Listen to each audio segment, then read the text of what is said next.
میں تمہیں بستر پہ نہیں بلاتا تو تمہارے ہاتھ کا سوپ کیا خاک پیوں گا؟ دفع ہو جاؤ یہاں سے۔ میر ابراہیم کی دھاڑ پر بہارے کے ہاتھ سے گرم چائے کی پیالی گر کر اس کے روئی جیسے پاؤں کو جھلسا گئی،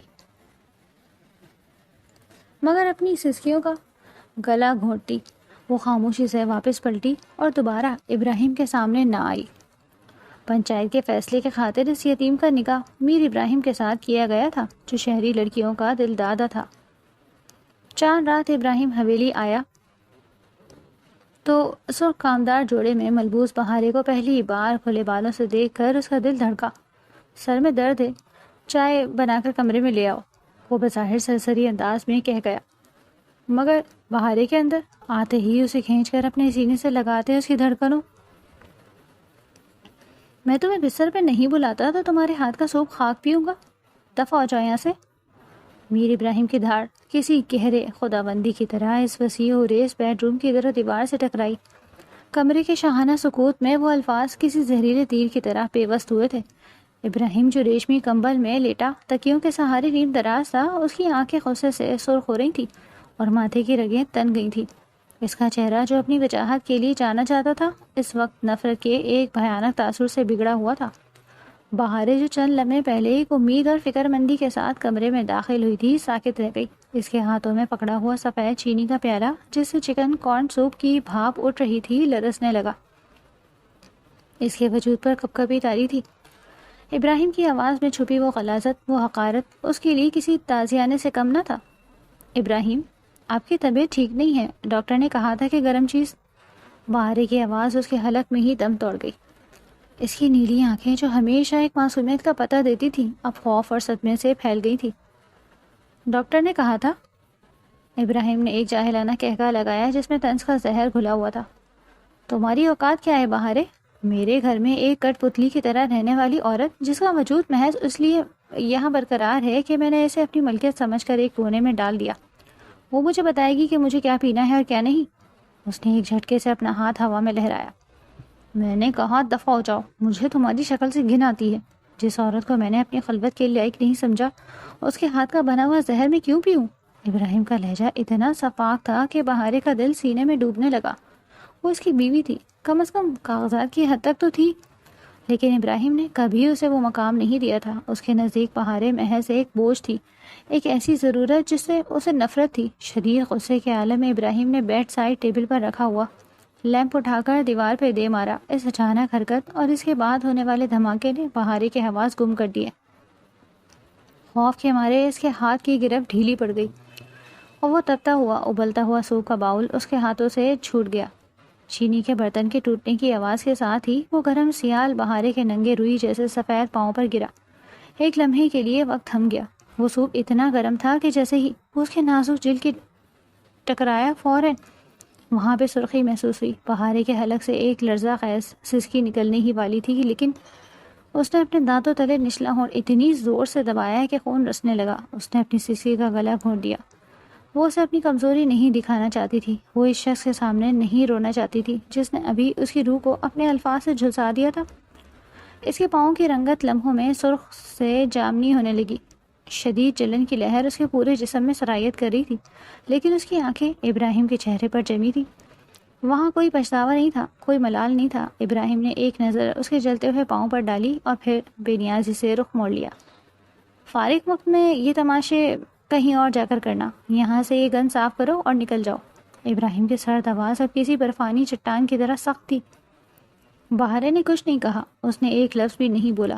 اس نے چپ چاپ جھک کر کانپتے ہاتھوں سے ٹوٹے ہوئے برتن کی کرچیاں چننے کی کوشش کی، حالانکہ اس کا اپنا پاؤں بری طرح جل چکا تھا اور ہر حرکت کے ساتھ اسے شدید اذیت ہو رہی تھی۔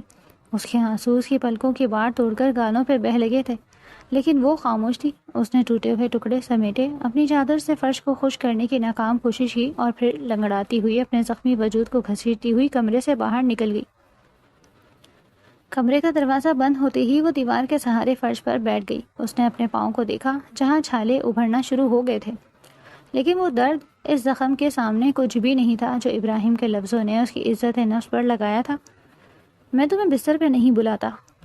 یہ جملہ اس کے کانوں میں ہتھوڑی کی طرح بج رہا تھا۔ اس نے سوچا تھا کہ شاید بیماری کی حالت میں ابراہیم کا دل تھوڑا نرم پڑ جائے، شاید وہ اسے ایک انسان کی حیثیت سے دیکھ لے، لیکن وہ غلط تھی۔ میر ابراہیم کے دل میں اس کے لیے صرف نفرت تھی، ایک ایسی نفرت جو اسے جلا کر راکھ کر دینا چاہتی تھی۔ بہارے نے ایک لمبا سانس لیا، اپنی سسکیوں کو ضبط کیا اور دیوار کا سہارا لے کر کھڑی ہو گئی۔ آج کے بعد اس نے خود سے عہد کیا، وہ کبھی ابراہیم کے سامنے اس طرح نہیں آئے گی، اس کی نظروں سے اوجھل ہو جائے گی، بالکل اس دھول کی طرح جسے وہ اپنے جوتوں تلے رونتا۔ وہ اندھیری راہداری میں لنگڑاتی ہوئی اپنے کمرے کی طرف بڑھ گئی۔ پیچھے صرف ٹوٹے ہوئے خوابوں کی کھرچیاں اور سوپ کی ہلکی سی بس رہ گئی تھی، جو ابراہیم کے کمرے میں اب بھی موجود تھی، اسے اس کی گستاخی کی یاد دلانے کے لیے۔ حویلی کی بھاری بھرکم دیواریں بہارے کے لیے کسی قید خانے کی سلاخوں سے کم نہ تھی۔ 6 ماہ قبل جب اسے ایک سجی سجائی دلہن کے بجائے ایک مجرمہ کی طرح اس حویلی کی دہلیز پہ لایا گیا تھا، تو اس نے سوچا بھی نہ تھا کہ زندگی اس موڑ پہ آ کھڑی ہوگی جہاں اس کا اپنا وجود ہی اس کے لیے بوجھ بن جائے گا۔ پنچایت کا وہ دن آج بھی اس کے ذہن میں کسی ڈراؤنے خواب کی طرح نقش تھا۔ گاؤں کے بڑے بوڑھوں کے درمیان بیٹھا میر ابراہیم، جس کی آنکھوں میں خون اترا ہوا تھا، اپنے چچا کے قتل کا بدلہ مانگ رہا تھا۔ خون کا بدلہ خون ہے، ابراہیم نے اس وقت دھاڑ کر کہا، لیکن اگر تم چاہتے ہو کہ تمہارے خاندان کا چراغ گل نہ ہو تو اپنی بہن بہارے کو میرے حوالے کر دو، یہ میرے چچا کے خون کی قیمت ہوگی۔ بہارے کے بھائی، جس کے ہاتھوں نادانستگی میں گولی چل گئی تھی، اس نے ایک لمحے بھی نہ سوچا۔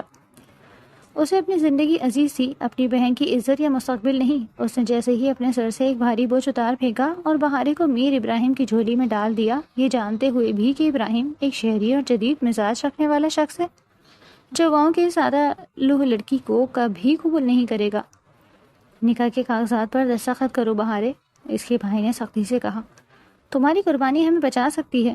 بہارے نے لرزتے ہاتھوں سے قلم پکڑا، اس کی آنکھوں سے گرنے والے آنسوؤں نے نکاح نامے کی سیاہی کو دھندلا دیا، مگر کسی نے اس کے آنسو نہیں دیکھے۔ رخصتی کے وقت جب وہ اپنے بھائی کے گلے رکھ کر رونا چاہتی تھی تو اس نے اسے پرے دھکیل دیا۔ جاؤ، وہی تمہارا سب کچھ ہے، اب ادھر پلٹ کر مت دیکھنا، ورنہ دشمنی پھر سے جاگ اٹھے گی۔ ان 6 ماہ میں اس کے بھائی نے ایک بار بھی اس کا حال نہیں پوچھا تھا۔ وہ ونی بن کر آئی تھی اور ونی کی کوئی قیمت نہیں ہوتی۔ بہارے اپنے چلتے ہوئے پاؤں کو گھسیٹتی ہوئی کچن کی طرف بڑھ رہی تھی۔ رات کے 2 بج رہے تھے، لیکن اسے ابھی برتن سمیٹنے تھے اور صبح کی تیاری کرنی تھی۔ حویلی کی بڑی بیگم ابراہیم کی ماں نے اسے شروع دن سے ہی ایک ملازمہ کا درجہ دیا تھا۔ اے ونی کی ماری، ابھی تک برتن نہیں دھلے؟ بڑی بیگم کی آواز کچن کے دروازے پر گونجی۔ ان کے ہاتھ میں سونے کی تسبیح تھی، مگر زبان سے زہر اگل رہی تھی۔ بہارے جلدی سے اپنے آنسو پوچھے اور سر جھکا لیا۔ جی بیگم صاحبہ، بس ابھی کر رہی ہوں۔ وہ میر صاحب کو سوپ دینے گئی تھی۔ سوپ؟ بڑی بیگم نے حقارت سے اسے دیکھا۔ وہ شہر کی میمنوں کا دل دادا ہے، تمہارے ہاتھوں کا بنا ہوا یہ سوپ اسے نہیں بھائے گا۔ اپنی اوقات میں رہو بہارے، تم یہاں میر ابراہیم کے خون کے بدلے میں آئی ہو، تمہیں یہاں بیگم بننے کا خواب دیکھنے کی اجازت کس نے دی؟ بہارے کی خاموشی اس کی سب سے بڑی ڈھال تھی۔ معاف کیجیے گا، آئندہ نہیں ہوگا۔ جاؤ کچن صاف کرو اور پھر صبح فجر سے پہلے اٹھ کر صبح کی صفائی ہونی چاہیے۔ اگر ابراہیم کو تمہاری صورت کہیں نظر آئی تو وہ پھر سے بپھر جائے گا۔ وہ تو تمہیں دیکھنا بھی گوارا نہیں کرتا، پتہ نہیں اسے کیا سوجی تھی جو تمہیں مانگ لیا۔ بڑی بیگم پیر پٹکتی ہوئی چلی گئی اور بہارے وہیں فرش پر بیٹھ گئی۔ اسے بھی یہی سوال تڑپاتا تھا کہ ابراہیم نے اسے کیوں مانگا۔ وہ تو شہر میں رہتا تھا، اس کا اٹھنا بیٹھنا ماڈرن لڑکیوں میں تھا، وہ تو اس کے نام تک سے واقف نہیں تھا۔ پھر یہ انتقام کی کیسی آگ تھی جس میں اس نے ایک بے قصور لڑکی کو جھونک دیا؟ کچن کے ٹھنڈے فرش پر بیٹھے ہوئے اسے اپنا بچپن یاد آیا۔ وہ بہارے، جسے اس کی ماں بہاروں کی شہزادی کہتی تھی، آج وہ شہزادی ایک ایسی باندی بن چکی تھی جسے اپنا نام تک بھولنے لگا۔ سارا دن حویلی کی صفائی، کپڑے دھونا، کھانا بنانا اور سب کی جلی کٹی باتیں سننا، یہی اس کا کل اثاثہ تھا۔ وہ اپنے جلے ہوئے پاؤں کو دیکھ رہی تھی جس پر اب نیلے نشان پڑ گئے تھے۔ اسے کسی مرہم کی ضرورت نہیں تھی کیونکہ اس کی روح کے زخم اس سے کہیں زیادہ گہرے تھے۔ کیا میں انسان نہیں ہوں؟ اس نے طبی آواز میں خود سے پوچھا۔ کیا میرا جرم صرف اتنا ہے کہ میں ایک قاتل کی بہن ہوں؟ اچانک اسے راہداری میں کسی کے قدموں کی چاپ سنائی دی۔ اس نے جلدی سے اپنا آنچل درست کیا اور کھڑی ہو گئی۔ یہ ابراہیم کا خاص ملازم رحمت چاچا تھا۔ بیٹی، تم ابھی تک یہیں ہو؟ رحمت چاچا کی آواز میں تھوڑی ہمدردی تھی۔ جی چاچا، بس کام ختم کر رہی ہوں۔ تمہارا پاؤں یہ کیسے جلا؟ انہوں نے فرش پر گرے ہوئے خون کے قطرے اور سرخی کو دیکھ کر پوچھا۔ بہارے نے نظریں جھکا لی۔ کچھ نہیں چاچا، بس بے خیالی میں گرم پانی گر گیا تھا۔ جھوٹ مت بولو بیٹی، چھوٹے صاحب کا غصہ میں جانتا ہوں، وہ شہر سے جب سے آئے ہیں ان کا مزاج بدل گیا ہے، لیکن تم تو بے قصور ہو، تمہیں کیوں یہ سزا مل رہی ہے؟ بہارے کے لبوں پر ایک پھیکی مسکراہٹ آئی۔ منی کی کوئی خطا نہیں ہوتی چاچا، صرف سزا ہوتی ہے۔ رحمت چاچا نے ٹھنڈی آہ بھری۔ ابراہیم صاحب کو تم سے کوئی ہمدردی نہیں ہوگی، وہ تمہیں صرف ایک چیز سمجھتے ہیں جس پر انہوں نے اپنا حق جتایا، وہ تمہیں کبھی وہ مقام نہیں دیں گے جس کی تم حقدار ہو۔ بہارے نے خاموشی سے سر ہلایا۔ اسے کسی مقام کی تمنا بھی نہیں تھی، اسے تو بس سکون چاہیے تھا جو اس حویلی کی سنگلاخ دیواروں کے پیچھے کہیں کھو گیا تھا۔ رات ڈھل رہی تھی مگر بہارے کی مشقت جاری تھی۔ اسے معلوم تھا کہ چند گھنٹوں بعد پھر سے سورج طلوع ہوگا اور ایک نیا دن نئی تسجیل اور نئے زخم لے کر آئے گا۔ وہ اس حویلی میں صرف ایک گوش پوش کا بت تھی جس کی اپنی کوئی مرضی تھی نہ کوئی خوشی۔ سورج کی پہلی کرن کے ساتھ ہی حویلی جاگ اٹھی، لیکن بہارے کا دایاں پاؤں جس پر میر ابراہیم کی نفرت کا ابلتا ہوا سوپ گرا تھا اب ایک بھیانک شکل اختیار کر چکا تھا۔ رات بھر وہ ٹھنڈے فرش پر پڑی کراہتی رہی۔ سرخ جلد پر بڑے بڑے پانی سے بھرے چھالے ابھر آئے تھے اور ارد گرد کا حصہ سوج کر نیلا پڑ گیا تھا، پر دھڑکن کے ساتھ پاؤں میں ایک ٹیس اٹھتی تھی جو سیدھی اس کے دماغ سے ٹکراتی۔ اس نے دیوار کا سہارا لے کر اٹھنے کی کوشش کی تو بے ساختہ اس کے منہ سے ایک دبی ہوئی دردناک چیخ نکل گئی۔ اس کے پاؤں کی سوجن اس قدر بڑھ چکی تھی کہ اسے زمین پر ٹکانا ناممکن ہو رہا تھا۔ یا اللہ، مجھے ہمت دے، مجھ میں اتنی سکت نہیں۔ اس نے کانپتے ہونٹوں سے دعا کی اور اپنا آنچل مضبوطی سے کمر کے گرد باندھ کر دیواروں کا سہارا لیتی لنگڑاتی ہوئی کچن کی طرف چل پڑی۔ اسے معلوم تھا کہ اگر حویلی والوں کے اٹھنے سے پہلے ناشتہ تیار نہ ہوا تو آج اس کی خیر نہیں۔ ناشتے کی میز پر جب وہ چائے کی بھاری ٹرے لے کر پہنچی تو اس کا بایاں پاؤں ہی اس کے جسم کا سارا وزن سہارا تھا۔ دایاں پاؤں بمشکل زمین پر رگڑ رہی تھی اور ہر قدم کے ساتھ اس کی جان نکل رہی تھی۔ بڑی بیگم جو کرسی پر برجمان مکھن لگا سلائس کھا رہی تھی، ان کی تیز اور شاطر نگاہوں سے بہارے کی حالت اور اس کے ماتھے پر ابھرنے والے پسینے کے قطرے چھپے نہ رہ سکے۔ یہ کیا صبح صبح لنگڑی بطخ کی طرح چل کر میرا دھیان بانٹ رہی ہے؟ بڑی بیگم نے چائے کا کپ اٹھاتے ہوئے انتہائی حقارت سے کہا۔ ان کے ماتھے پر شکنیں پڑ گئی تھیں۔ وہ بیگم صاحبہ، وہ پاؤں جل گیا تھا، رات گرم سوپ گر گیا تھا۔ بہارے نے نظریں جھکائے ڈرتے ڈرتے اپنی صفائی پیش کرنے کی کوشش کی۔ تو کیا اب میں تمہاری تیمارداری کروں گی یا حکیم کو بلواؤں تمہارے لیے؟ بڑی بیگم نے اسے کاٹ کھا جانے والی نظروں سے گھورا۔ یہ میروں کی حویلی ہے بہارے، کوئی خیراتی اسپتال نہیں۔ یہاں کام چوری اور ڈرامے بازی کے بہانے ڈھونڈنے کی ضرورت نہیں ہے۔ جاؤ، پچھلے صحن میں سارے کپڑے پڑے ہیں، آج وہ دھلنے چاہیے۔ اور سن لو، اگر صابن کا ایک داغ بھی رہ گیا تو اس جلے ہوئے پاؤں پر ڈنڈے ماروں گی۔ بڑی بیگم کی صفاکی اور بے حسی پر بہارے کا دل کٹ کر رہ گیا، مگر اس کے لبوں پر تالے پڑے تھے۔ وہ خاموشی سے جی اچھا کہہ کر پلٹ گئی۔ اس کی آنکھوں میں نمی تیر گئی تھی، لیکن اس نے کمال ضبط سے انہیں نکلنے نہیں دیا۔ پچھلے صحن کا فرش گیلا اور سرد تھا۔ بہارے ایک چھوٹی سی پیڑھی پر بیٹھی صابن اور سرف ملے پانی میں بھاری بھرکم چادریں اور کپڑے کھنگال رہی تھی۔ اس کا جلا ہوا پاؤں جو کسی پٹی یا مرہم سے محروم تھا، گیلے فرش سے رگڑ کھا رہا تھا۔ اچانک ایک بھاری چادر کو نیچے اڑتے ہوئے سرف والا تیز کیمیکل ملا پانی اچھل کر سیدھا اس کے کھلے زخم اور چھالوں پر گرا۔ ایک دلدوز سبکی اس کے حلق سے نکلی اور اس کے ہاتھ سے چادر چھوٹ گئی۔ جلن اس قدر شدید تھی کہ جیسے کسی نے اس کے زخم پر دہتا ہوا کوئلہ یا تیزاب ڈال دیا ہو۔ اس نے جلدی سے اپنا پاؤں پیچھے کھینچا، لیکن صابن کا پانی اپنا کام کر چکا تھا۔ درد کی شدت سے اس کی آنکھوں سے آنسو ٹوٹ کر بہنے لگے اور گیلے کپڑوں میں جذب ہونے لگے۔ وہ درد کی ماری دوہری ہو گئی تھی۔ اس نے اپنے دانتوں میں اپنا دوپٹہ دبا لیا تاکہ اس کی سسکیاں اور رونے کی آواز بڑی بیگم کے کانوں تک نہ پہنچ جائے۔ وہ اکیلی تھی، بے بس اور لاچار۔ اسے لگ رہا تھا کہ یہ درد آج اس کی جان ہی لے لے گا۔ ہائے اللہ، یہ کیا حال کر لیا ہے تو نے اپنا بیٹی؟ ایک درد بھری اور حیرت زدہ آواز اس کے کانوں میں پڑی۔ بہارے نے آنسوؤں سے دھندلائی نگاہوں سے اوپر دیکھا۔ یہ حویلی کی پرانی اور نیک دل ملازمہ ماسی نورا تھی۔ وہ ہاتھ میں جھاڑو پکڑے کھڑی تھی، لیکن بہارے کے سوجے ہوئے سرخ اور رستے ہوئے پاؤں کو دیکھ کر اس کے ہاتھ سے جھاڑو چھوٹ گیا۔ وہ تیزی سے چلتی ہوئی بہارے کے پاس آئیں اور گیلے فرش کی پرواہ کیے بغیر زمین پر بیٹھ گئی۔ یہ کیسے ہوا بہارے؟ یہ تو بری طرح پک گیا ہے، اس میں تو پانی بھر گیا ہے، تو نے بتایا کیوں نہیں؟ ماسی نورا کی آنکھوں میں ہمدردی کے سوا آنسو آ گئے۔ اس نے بہارے کا پاؤں احتیاط سے اپنے ہاتھوں میں لیا۔ کچھ نہیں ماسی، بہارے نے روتے ہوئے اپنا پاؤں چھپانے کی کوشش کی۔ بس رات تھوڑا سا ابلتا ہوا پانی گر گیا تھا، میں ٹھیک ہوں، آپ جائیں، بیگم صاحبہ یہاں آ گئی تو خواہ آپ پر بھی غصہ کریں گی۔ خاک ٹھیک ہے؟ تو پاگل لڑکی، اس درد کے ساتھ تو یہ بھاری کپڑے دھو رہی ہے، تیرا تو گوشت گلنے لگا ہے۔ ماسی نورہ نے غصے اور دکھ کے ملے جلے تاثرات کے ساتھ کہا۔ ابراہیم صاحب کا غصہ اور بڑی بیگم کا ظلم دونوں ہی اس حویلی کو کھا جائیں گے، تو یہیں بیٹھ، ہلنا مت، میں ابھی آتی ہوں۔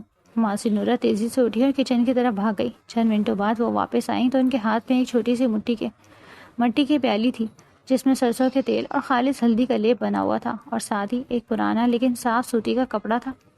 اپنا پاؤں سیدھا کر، ماسی نورہ نے پیار سے مگر قدرے سختی سے حکم دیا۔ بہارے نے لرزتے ہوئے اپنا پاؤں آگے کیا۔ ماسی نورہ نے پہلے صاف اور ٹھنڈے پانی سے احتیاط سے سرف والے پانی کو دھویا۔ بہارے درد سے کرا اٹھی اور اس نے ماسی کا بازو سختی سے پکڑ لیا۔ اس کی انگلیاں ماسی کے بازو میں گڑ گئیں۔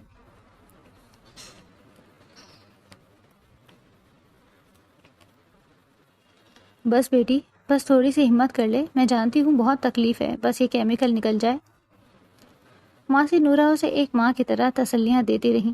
پھر اس نے وہ ٹھنڈا اور سکون بخش ہلدی والا لیپ انتہائی نرمی سے ان چھالوں اور زخم پر لگایا۔ ہلدی اور تیل کے مساموں میں اترتے ہی ایک عجیب سی راحت نے اس جلن کی جگہ لینی شروع کر دی۔ زخم پر پڑنے والی وہ ٹھنڈک ایسی تھی جیسے تپتے صحرا میں کسی نے ٹھنڈے پانی کا چھینٹا مار دیا ہو۔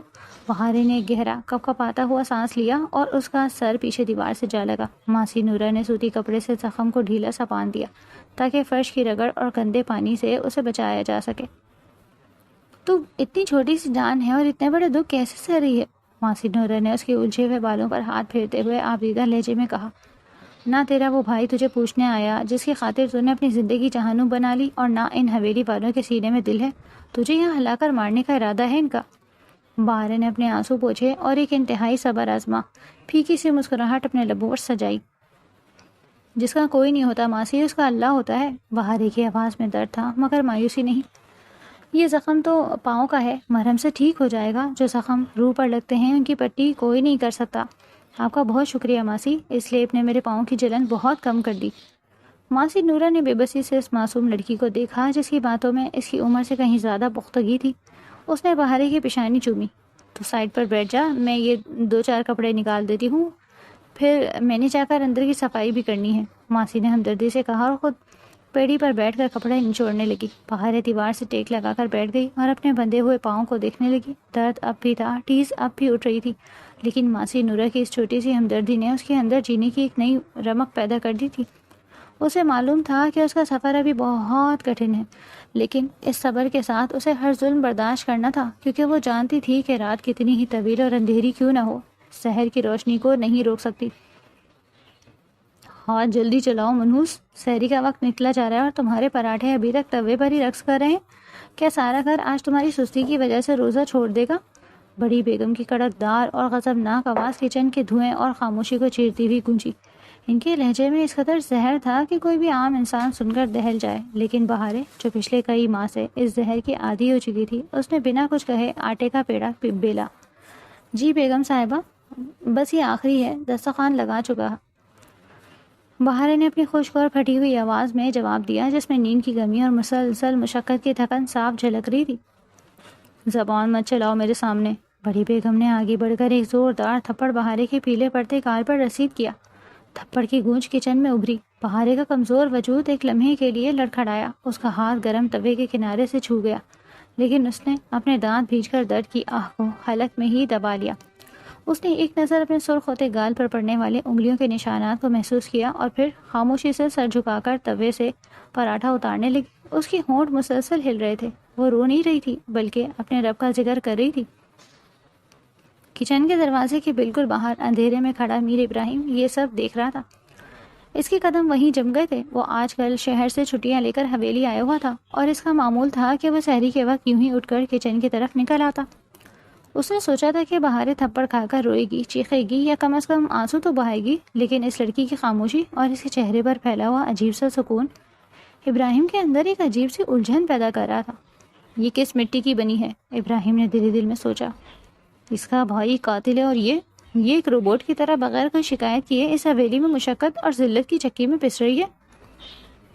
رمضان کا مہینہ شروع ہو چکا تھا اور حویلی کا ماحول عام دنوں سے کہیں زیادہ مصروف اور کٹھن تھا۔ بہارے کے لیے یہ مہینہ ایک کڑی آزمائش سے کم نہ تھا۔ وہ رات کے پچھلے پہر اٹھ کر پورے گھر والوں کے لیے سحری تیار کرتی۔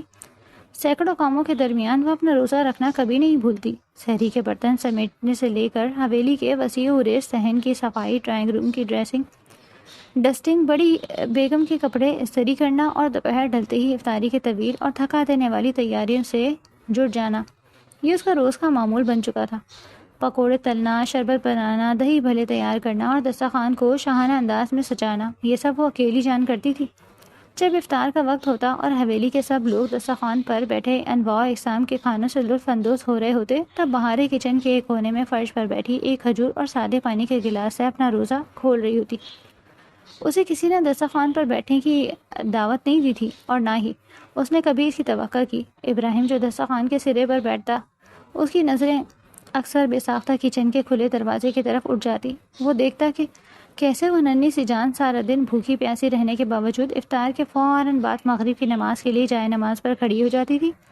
اس کے سجدے اتنے طویل ہوتے کہ ابراہیم کو لگتا جیسے وہ اپنے رب کے حضور اپنے سارے دکھوں کی پوٹلی کھول کر بیٹھ گئی ہو۔ ایک دوپہر جب حویلی میں دوپہر کی نیند کا سکون چھایا ہوا تھا، ابراہیم اپنے کمرے سے پانی پینے کے لیے نکلا۔ راہداری سے گزرتے ہوئے اس کے قدم بہارے کے چھوٹے سے کوارٹر نما کمرے کے باہر رک گئے۔ دروازہ ہلکا سا کھلا، اندر سے ایک نہایت ہی مسحور کن اور درد بھری آواز ابھر رہی تھی۔ بہارے قرآن پاک کی تلاوت کر رہی تھی۔ اس کی آواز میں ایک ایسا سوز، ایک ایسا ٹھہراؤ تھا جو ابراہیم نے آج تک کسی نامور قاری کی آواز میں بھی محسوس نہیں کیا تھا۔ وہ وہیں دروازے کے ساتھ لگ کر کھڑا ہو گیا۔ اس نے درد سے اندر جھانکا۔ بہارے سفید دوپٹے میں لپٹی فرش پر بیٹھی تھی اور اس کے سامنے رحل پر قرآن پاک رکھا تھا۔ اس کا چہرہ جو کام کی زیادتی اور کمزوری کی وجہ سے پیلا پڑ چکا تھا، اس وقت ایک عجیب سے نورانی حالے میں گھرا ہوا لگ رہا تھا۔ اس کی آنکھوں سے آنسو ٹوٹ ٹوٹ کر گر رہے تھے اور قرآن کے صفحات کو بھگو رہے تھے۔ ابراہیم کے سینے میں جیسے کسی نے خنجر اتار دیا ہو۔ اس کے دل میں برسوں سے جمی نفرت کی برف میں ایک دراڑ سی پڑی۔ یہ میرے چچا کے قاتل کی بہن ہے۔ اس نے خود کو یاد دلانے کی کوشش کی، اپنے اس نفرت کو زندہ کرنے کی کوشش کی جس کی بنیاد پر اس نے بہارے کی زندگی جہنم بنائی تھی۔ لیکن آج اس کا اپنا دل اس کی بغاوت کر رہا تھا۔ لیکن اس کا کیا قصور؟ وہ جو روز میری ماں کی گالیاں تھپڑ کھاتی ہے، میرے دیے ہوئے تانے سنتی ہے، اس نے تو کبھی پلٹ کر جواب نہیں دیا۔ وہ تو اپنے رب سے صرف رو کر کلام کرتی ہے۔ شہر کی جن ماڈرن تیز ترار خود غرض لڑکیوں کے درمیان ابراہیم کا اٹھنا بیٹھنا تھا، ان کے مقابلے میں یہ سادہ سی گاؤں کی لڑکی اسے کوئی دوسری ہی مخلوق لگنے لگی تھی۔ ایک ایسی مخلوق جو انتقام کی آگ میں جلائے جانے کے باوجود اپنے اندر سے صرف پھولوں کی خوشبو اور دعاؤں کی ٹھنڈک بکھیر رہی تھی۔ دن تیزی سے گزرنے لگے اور رمضان کا آخری عشرہ شروع ہو گیا۔ کام کا بوجھ اب دگنا ہو چکا تھا کیونکہ عید کی تیاریاں بھی سر پر تھیں۔ بڑی بیگم نے پورے گھر کے پردے دھونے اور حویلی کے کونے کونے کو چمکانے کا حکم دے رکھا تھا۔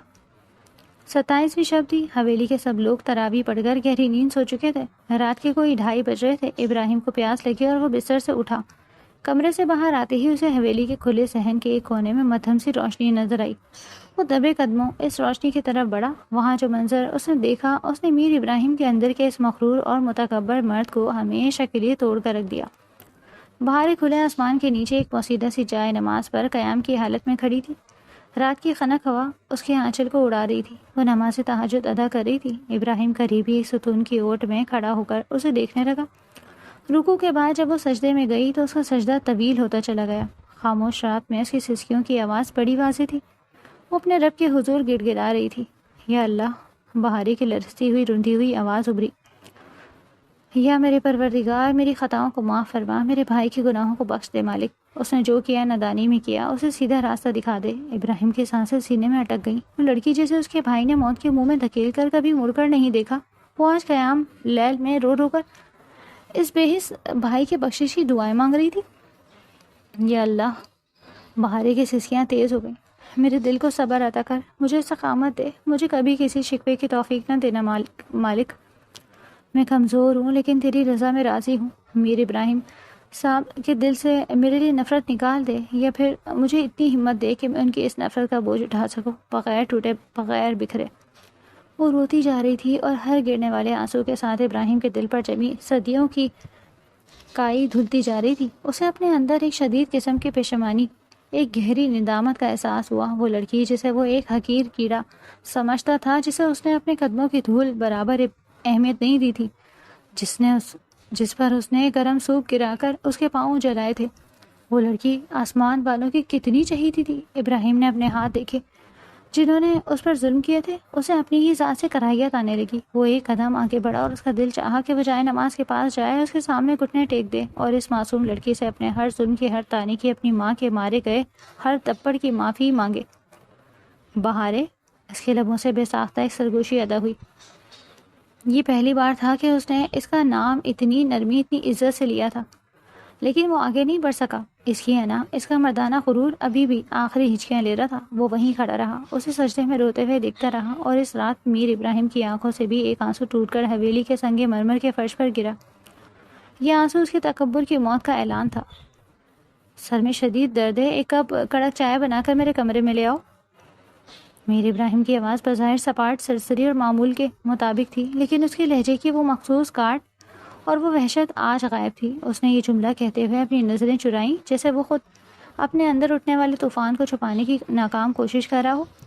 چاند رات کی گہما گہمی سے حویلی کا کونا کونا جاگ رہا تھا۔ ملازمین صحن دھو رہے تھے، باورچی خانے میں سوئیاں اور شیر خورمے کی تیاریوں کی میٹھی مہک پھیلی ہوئی تھی، اور بڑی بیگم اپنے کمرے میں گاؤں کی عورتوں کے ساتھ مہندی لگوانے میں مصروف تھی۔ اس سارے ہنگامے کے بیچ حویلی کے درمیانی دالان میں میر ابراہیم کے قدم اس وقت جیسے زمین میں گڑ گئے تھے جب اس کی نظر بہارے پر پڑی۔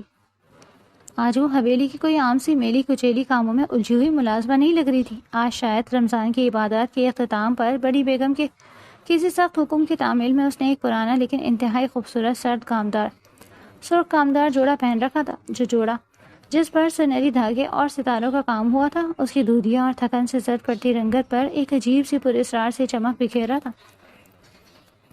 لیکن جس چیز نے میر ابراہیم کی سانسیں سینے میں اٹکا دی تھی، وہ اس کا لباس نہیں بلکہ اس کے کھلے بال تھے۔ بہاریں شاید ابھی غسل کر کے نکلی تھی۔ اس کی سیاہ گھنی اور ریشمی زلفیں جو ہمیشہ ایک کسے ہوئے جوڑے میں قید رہتی تھی، آج اس کی کمر تک ایک آبشار کی طرح کھلی پڑی تھی۔ ان گیلے بالوں سے پانی کے چند قطرے ٹوٹ کر اس کے سرخ لباس میں جذب ہو رہے تھے۔ اس نے اپنا دوپٹہ بے دہانی میں ایک کندھے پر ڈال رکھا تھا، اور اس کے چہرے کی وہ معصومیت جو ہمیشہ خوف تلے دبی رہتی تھی، آج ایک سحر انگیز خوبصورتی میں ڈھل چکی تھی۔ ابراہیم کا دل جو کبھی اس لڑکی کے لیے صرف نفرت اور انتقام سے دھڑکتا تھا، آج ایک بالکل ہی اجنبی جذبے کے تحت زور زور سے دھڑکنے لگا۔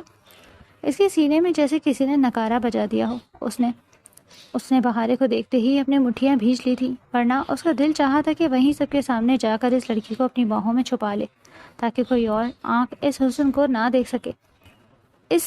اسی بے قراری اور اپنے حواسوں پر قابو پانے کے لیے اس نے سر درد کا بہانہ تراشا اور اسے چائے لے کر کمرے میں آنے کا حکم دے کر تیزی سے سیڑھیاں چڑھ گیا تھا۔ ابراہیم کے جاتے ہی بہاری کے وجود پر ایک لرزہ طاری ہو گیا۔ میرے کمرے میں لے آؤ۔ یہ الفاظ اس کے دماغ میں کسی خطرے کی گھنٹی کی طرح بجنے لگے۔ اس نے جلدی سے اپنے گیلے بالوں کو سمیٹا اور ایک ربر بینڈ سے سختی سے باندھ کر اپنا سر دوپٹے سے ڈھانپ لیا۔ اس کا دل کسی خوفزدہ پرندے کی طرح سینے کے پنجرے سے ٹکرا رہا تھا۔ باورچی خانے میں چائے بناتے ہوئے اس کے ہاتھ مسلسل کانپ رہے تھے۔ اسے وہ رات شدت سے یاد آ رہی تھی جب اس نے ابراہیم کو سوپ پیش کیا تھا، اور اس شخص نے کسی بے رحمی سے ابلتا ہوا سوپ اس کے پیروں پر گرا دیا۔ آج 6 ماہ بعد ابراہیم نے اسے پہلی بار اپنے کمرے میں کچھ لانے کا حکم دیا تھا۔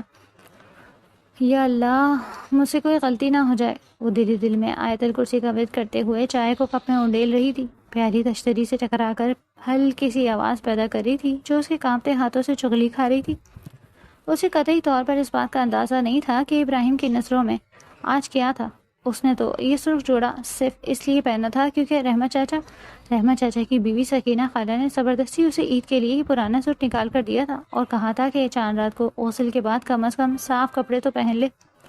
اسے کیا معلوم تھا کہ اس کا یہ روپ میر ابراہیم کے اندر کے سوئے ہوئے مرد کو کس طرح بے چین کر چکا تھا۔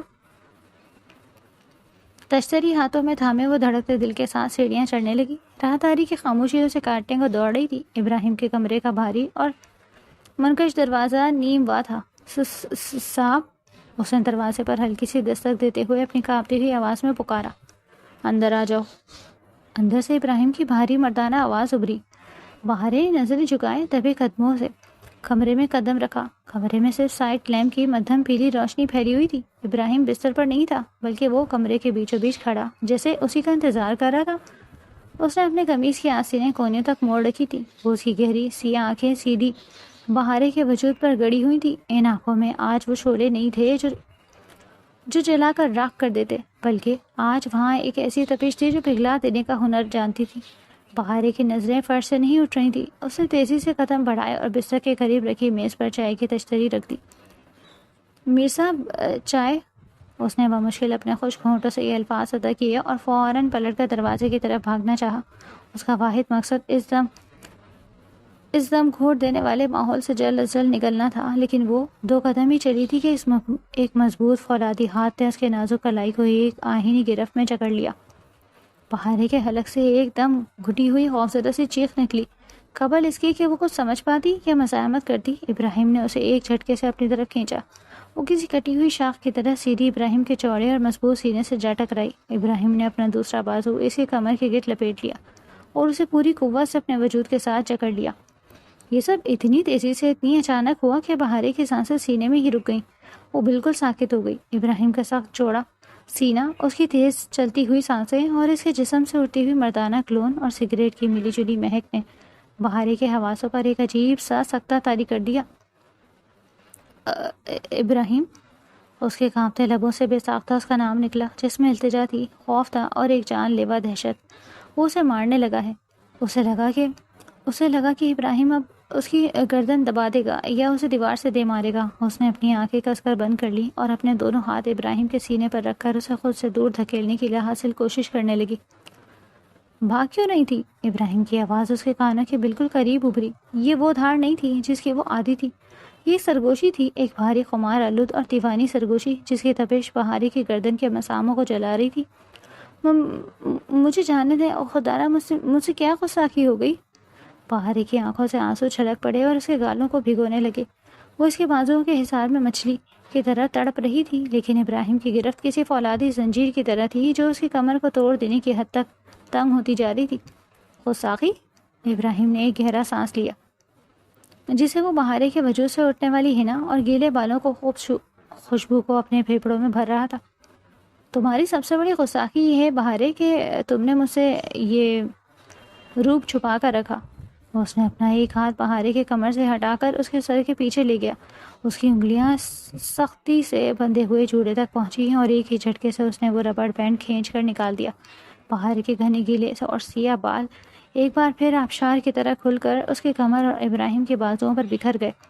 ابراہیم نے اس کے بالوں میں اپنا ہاتھ پھنسایا اور اس کا چہرہ تھوڑا سا اوپر کر کے اسے اپنی آنکھوں میں دیکھنے پر مجبور کیا.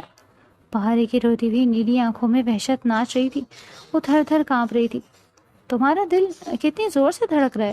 ابراہیم نے اس کے سینے پر جہاں اس کا ہاتھ رکھا تھا اس کی تیز دھڑکنوں کو محسوس کرتے ہوئے کہا. اس نے بہارے کا ایک ہاتھ جو اس کے سینے پر اسے دھکیلنے کے لیے رکھا تھا نرمی سے پکڑا اور اسے اپنے دل کے مقام پر رکھ دیا. ذرا یہاں دیکھو، تم نے میرے اندر کیا قیامت برپا کر دی ہے؟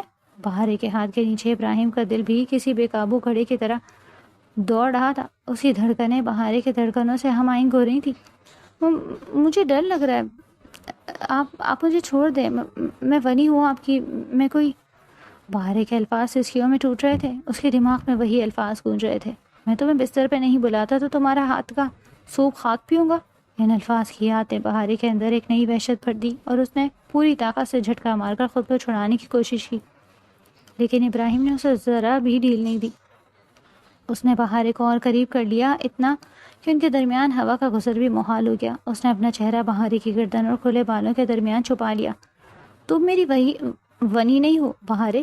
ابراہیم کی آواز میں ایک ایسا درد، ایک ایسی ٹوٹ پھوٹ تھی جو بہارے نے پہلے کبھی نہیں سنی. تم میرا عذاب ہو، وہ عذاب جو میرے دل پر نازل ہوا. میں تو تمہیں سزا دینے کے لیے سویری میں لایا تھا اور تم نے اپنی خاموشی، اپنی سجدوں اور اپنے ان آنسوؤں سے مجھے میری ہی نظروں میں راکھ کر دیا. ابراہیم کی گرفت میں اب وہ وحشیانہ پن نہیں رہا، بلکہ ایک ایسی بے بسی آ گئی تھی جسے ایک ڈوبتا ہوا انسان کسی لکڑی کے تختے کو جکڑ لیتا ہے. وہ اسی دھڑکنوں سے کھیل نہیں رہا تھا، بلکہ ان دھڑکنوں میں اپنی زندگی تلاش کر رہا تھا. مجھے معاف کر دو بہارے. ابراہیم نے اس کے ماتھے پر اپنے گرم لبوں کی مہر ثبت کرتے ہوئے ایک کانپتی ہوئی سرگوشی کی. اس ایک پل کے لیے مجھے وہ ابراہیم مت سمجھو جس نے تمہیں رلایا ہے. مجھے بس اپنا مان لو.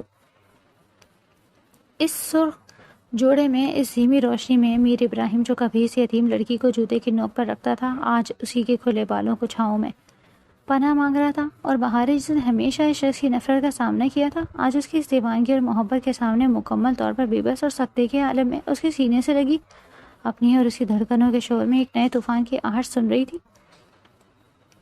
تمہاری یہ جرت، رات بھر میرے بیٹے کے کمرے میں رہنے کی تمہاری ہمت کیسے ہوئی؟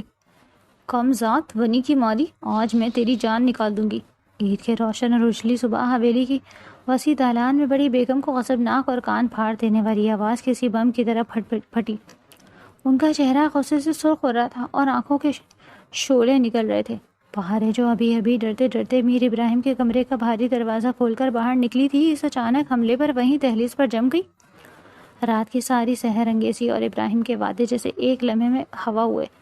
بڑی بیگم جو عید کی تیاریوں کا جائزہ لینے صحن میں آئی تھی، اس لڑکی کو اپنے بیٹے کے بیڈ روم سے نکلتا دیکھ کر آپے سے باہر ہو گئی۔ ان کے نزدیک یہ حویلی کی روایت اور ان کے انا پر ایک کھلا حملہ تھا۔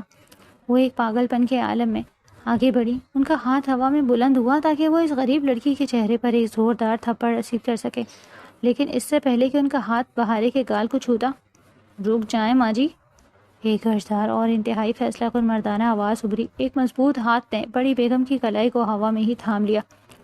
یہ میر ابراہیم تھا۔ وہ بہارے کے بالکل پیچھے سے نکلا اور اب ایک چٹان کی طرح اپنی ماں اور بہارے کے درمیان ڈھال بن کر کھڑا تھا۔ اس کی آنکھوں میں احترام ضرور تھا، لیکن اس کے ساتھ ایک ایسی سختی بھی تھی جو بڑی بیگم نے اپنے بیٹے کی آنکھوں میں پہلے کبھی نہیں دیکھی تھی۔ یہ تو کیا کر رہا ہے ابراہیم؟ بڑی بیگم صدمے اور غصے سے تلملا اٹھی۔ انہوں نے اپنا ہاتھ چھڑایا۔ اس قاتل کی بہن کے لیے تو اپنی ماں کا ہاتھ روک رہا ہے؟ تیری مت ماری گئی ہے کیا؟ اس مہنوز کو میں نے اس حویلی میں صرف جوتیاں سیدھی کرنے کے لیے رکھا تھا اور تو نے اسے اپنے سر پہ چڑھا لیا۔ بہارے خوف کے مارے ابراہیم کی چوڑی کمر کے پیچھے چھپنے کی کوشش کر رہی تھی۔ اس کے ہاتھ پاؤں کانپ رہے تھے اور آنکھوں سے آنسو کی جھڑی لگ گئی۔ اسے لگا کہ آج پھر کوئی قیامت ٹوٹے گی، آج پھر اسے کسی تہخانے میں دھکیل دیا جائے گا۔ وہ قاتل کی بہن نہیں ہے اماں جی۔ ابراہیم کی آواز اب دھیمی مگر پورے صحن میں گونجنے والی تھی۔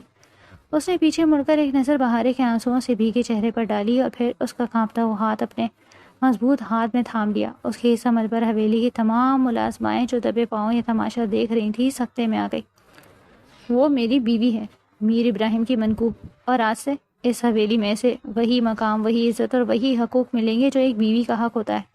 میں اب اسے وہ تمام رتبے دوں گا جو اسے پہلے دن سے ملنے چاہیے تھے۔ بکواس بند کر اپنی۔ بڑی بیگم کی آواز میں ایک جنون شامل ہو گیا۔ اس چڑیل نے تجھ پر کوئی کالا جادو کر دیا ہے؟ میں کہتی تھی نا یہ گاؤں کی لڑکیاں بڑی مکار ہوتی ہیں۔ اس نے اپنی اس 2 کڑی کے حسن کے جال میں تجھے پھنسا لیا، تیری عقل پر پردہ ڈال دیا ہے۔ جادو اس کے حسن کا نہیں ماں جی، ابراہیم نے انتہائی سکون سے جواب دیا، گو کہ اس کا دل اپنی ماں کی تلخ باتوں پر کٹ رہا تھا۔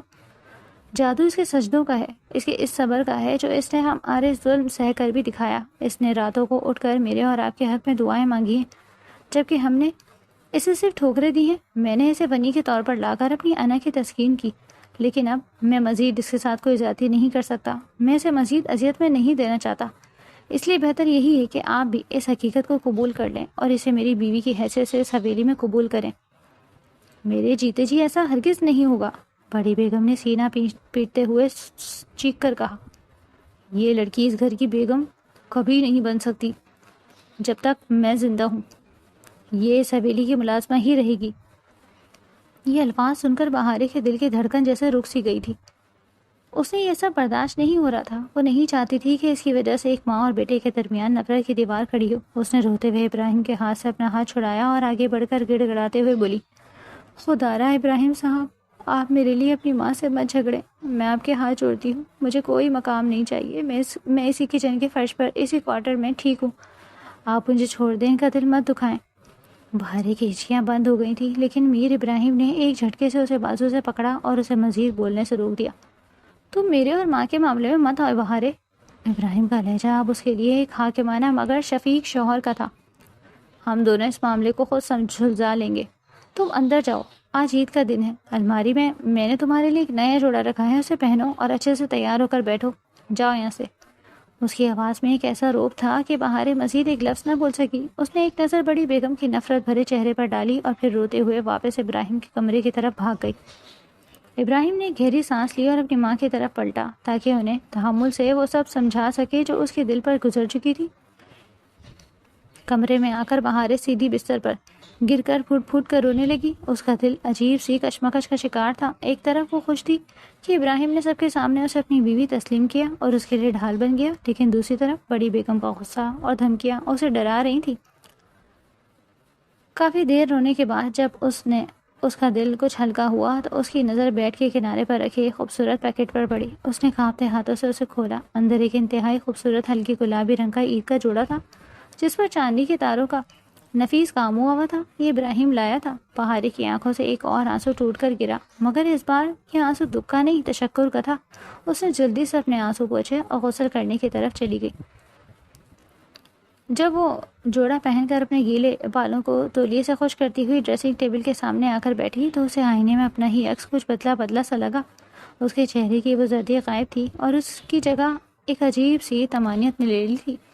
اچانک دروازہ کھلا اور میر ابراہیم کمرے میں داخل ہوا۔ اس کے چہرے پر تھکن کے آثار تھے، شاید ماں سے ہونے والی طویل بحث کی وجہ سے، لیکن بہارے کو اس گلابی لباس میں دیکھ کر اس کی آنکھوں میں ایک دم چمک آ گئی۔ وہ چلتا ہوا اس کے قریب آیا اور ڈریسنگ ٹیبل کے ساتھ ٹیک لگا کر کھڑا ہو گیا۔ بہارے نے گھبرا کر نظریں جھکا لی۔ ابراہیم مسکرایا اور اس نے اپنی جیب سے مخمل کی ایک لمبی سی ڈبیا نکالی۔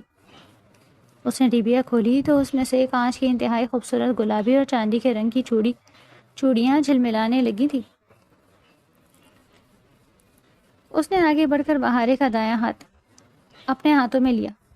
ابراہیم، بہارے نے دھڑکتے دل کے ساتھ کچھ کہنا چاہا۔ شش!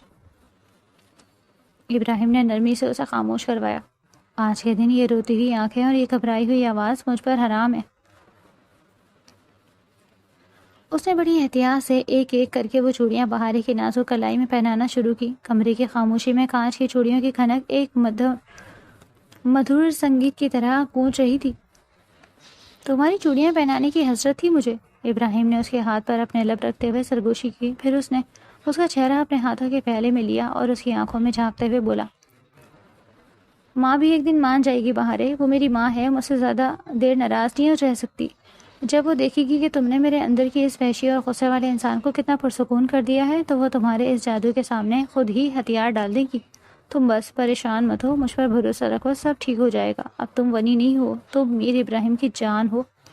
ابراہیم کی ان سچی اور محبت بھری باتوں نے بہارے کے دل پر رکھے ہر بوجھ کو ہوا میں اڑا دیا۔ اس کے اندر کا سارا خوف، ساری بے یقینی لمحوں میں تحلیل ہو گئی۔ اس نے ابراہیم کی آنکھوں میں دیکھا، وہاں اسے صرف اپنے لیے پناہ اور بے پناہ محبت نظر آئی۔ بہارے کے لبوں پر بے ساختہ ایک انتہائی دلکش اور شرمیلی سی مسکراہٹ پھیل گئی۔ اس نے نظریں جھکا کر اپنے دونوں ہاتھوں کی چوڑیوں کو دیکھا جو آپس میں ٹکرا کر کھنک رہی تھی۔ اسے یقین ہو گیا تھا تہجد کے سجدوں میں بہائے گئے اس کے آنسو رائگاں نہیں گئے تھے۔ اس کی دعائیں جو وہ رات کے تاریکیوں میں اپنے رب سے گڑ گڑا کر مانگتی تھی وہ آسمانوں پر سن لی گئی تھی۔ اللہ نے اس کے صبر کا پھل اسے دے دیا تھا۔ آج عید کا دن اس کے لیے واقعی عید کی خوشیاں لے کر آیا تھا اور اب اس حویلی میں اس کی زندگی کا ایک نیا روشن اور محبت بھرا دور شروع ہونے والا تھا۔